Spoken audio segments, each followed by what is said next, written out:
In all my years of broadcasting, two pre- and post-game shows stand out above the rest. One of them's the one here at Fox on Sundays during the football season. The other is Inside the NBA on TNT. It's often better than the games.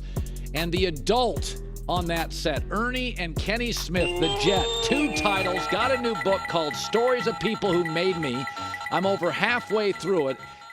There's a lot of stories in this. What I found fascinating, let's start with the Barkley story. So I love Charles, but I remember Charles as a player. He could be inappropriate. He was very emotional. It was like Draymond Green with a jumper. You had all sorts of stuff. And you initially would not bow down to Charles. You held him kind of accountable on his words and his actions. And I want you to talk a little bit about that because you're right about it. Well, first, thanks for having me. And, it's just for me, it was a therapeutic thing. But at the same time, I looked at it and I said, man, I've been blessed to be around some great people. So it's a tell-all book, but it's about all the great things I learned from them. So instead of a chapter, Colin, it's like each chapter is named after Charles or Dean Smith or Bill Russell, great businessmen that I met that I just I thought it was commonplace to be around this many great people. And then I realized it wasn't. So I wanted people at the end of this to go, man, I feel better about myself after I read this. And I learned, man, that's why that was successful for me, because here's what champions do. And I wanted to inflex that. And then Charles is like, I think he just brought the voice to sports media, like that hadn't been before. And when I say the voice, I'm talking about the voice of like political voice, a social conscious voice that really hadn't been there since Muhammad Ali. And he brought that to me, because most of the time people just ask me about, hey, what the game is. But now they'll ask me about everything under the sun. And we do that even on our basketball show. Yeah. You have a story about Michael Jordan. You were both coached by the great legendary Dean Smith. And you talk about a story at 2 a.m. And I want you to share that with the audience.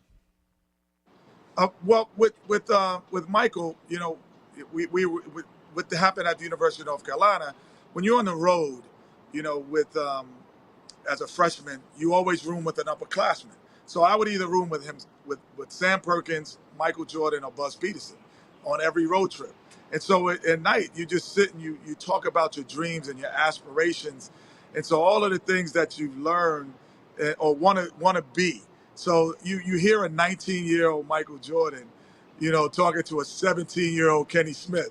And so you can only imagine the aspirations that we both had, And so for me, knowing that those things that he was saying at 19 would be so profound to what it is today, that I would tell my 20-year-old and 25-year-old kids, like, this is what you need to be successful in life or be a champion.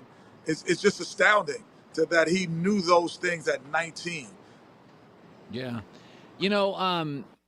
When you look at your life, you're from Queens, and then you go to Carolina in this legacy with Dean Smith. You gave up. You could have played more, and you decided, I'm going to pivot to broadcasting. You're on a set with the most outspoken guy, Barkley, one of the funnier guys, Shaq, the great Ernie Johnson. One of the things I like about your show is, and I've been on shows kind of like this, pre- and post-game shows, it looks like you're just making it up as you go. And I know there's some production in it, but how much of it's just listen, I saw pictures of you the other day, and I'm very proud of anyway. So the point being is they're giving you crap about those pictures, and I'm thinking, oh, they're going to give Kenny a lot of smoke because of that. Is it planned? Is it not planned? Well, we're unscripted. Honestly, we're unscripted. And I think the one thing that when we say unscripted, there are production and there's production meeting. They do a great job of producing the show. But at the same time of producing the show, you have to have your talent be talented. Like the great Dean Smith once said to me one time, well, yeah, he asked him, what you think you're a good coach? He's like, yeah, I'm a great coach. I could draw a play up for the 2 guards and set pick for the power forward, throw it inside to the power forward, and that's when recruiting takes over. And so, that's what happens with us. There's a point in the show that recruiting has to take over, and you have to trust that we're good enough to get it done. And I think that there's nothing that's going to happen on a basketball court that Charles, myself, or Shaq haven't seen, heard, or been part of. So we're always going to have something that covers it. And I never know what Charles is going to say. He never knows what I'm going to say um, or do. But the one thing we do, Colin, we listen. Yeah. We listen to each other, and we don't have preconceived notes that we have to say, oh, I got to get this point. No. If you say something great, we're going to acknowledge it. You say something stupid, we're going to cut you off right in the middle of it. Right. Now, you played, you know this well because you got a couple titles with the Rockets. And what happens with great teams is they age. Sometimes management moves off players. Sometimes you have to bridge a gap between the young guys and the old guys. So when I watch your Rockets team and the Warriors team, you've been there. You win titles. You're getting a little long in the tooth. Management wants to get cheaper and get young guys in. There's that little battle. And all year long, I feel like the Warriors have been trying to bridge the gap, young guys and old guys. And here we are in the playoffs, and they don't trust the young guys again. So let me ask you, are you surprised? I don't think the Warriors are a championship team this year. Do you? I think they have the ability to be a championship team only because, you know, they have the experience, obviously, but they're playing against LeBron, who has experience as well. Because, you know, when they was like Sacramento Kings are going to beat, I was like, not in a game 7. And it was like, why? You know, these young guys don't have any idea that they're in a game 7. I'm like, yes, they do. When the first time you're driving a car for 100 miles an hour, you go, this is a little faster. Like, oh my gosh, I know this is different. Like, it's a little different. And so that experience makes you calm. And so, you know, that calmness that Steph Curry has, that calmness that, you know, Clay plays with, it does allow you to get through series. Now, how far can it go is going to be dictated on the supporting cast of guys who can take you through holes the nights that you don't have it. Right. So can Kuminga come in and give you a 15 rebound game with 11 points? Can Looney give you a 22 rebound game to get you through the hole on the nights when you're 9 for 21? And that night they couldn't. So that's the difference between your youth and your experience meeting in the middle. Kenny Smith joining at the new book out, Talk of Champions. Let's show it again. Stories of the people who made me. It's released tomorrow. All sorts of good stuff. Barkley stories, MJ stories, Shaq stories, Dean Smith stuff. I'm about halfway through it. It's fantastic. A lot to learn here, a memoir. So I said this earlier on today's show. The one thing about the Sixers is Doc Rivers is an alpha. You know Doc. Harden's an alpha. Embiid's an alpha. Maxey is. I think the Celtics are better constructed, but there's so much self-doubt when I watch him. James Harden still thinks he's the best basketball player in the world every time the ball's in his hands, and there's something to say for that in the playoffs. He's a shot maker, and he wants the shot.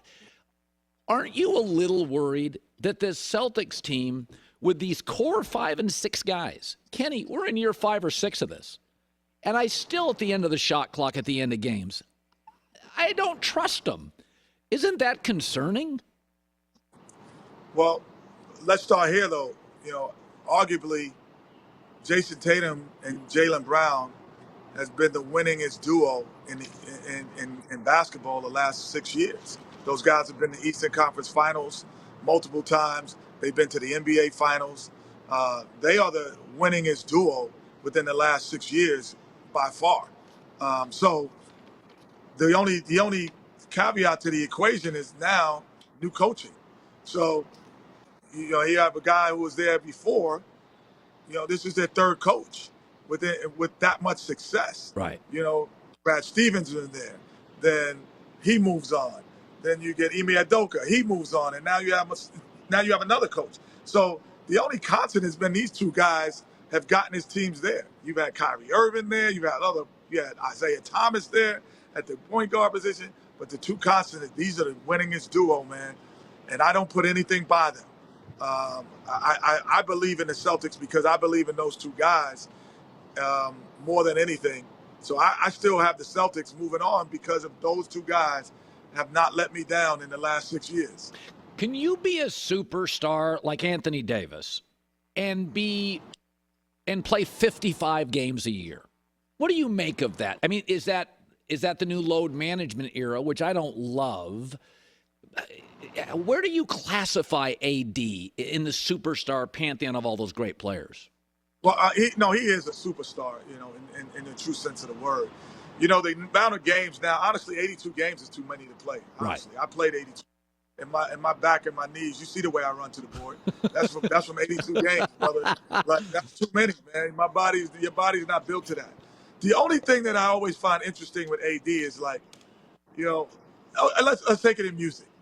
If you go to an Usher concert and you see the guy and he's dancing on skates and he's hitting every note, and that's on Monday, and you go to that show on Wednesday and he falls on his skates and he's not hitting it, you'd be like, wait a minute, I literally just saw him hit every note.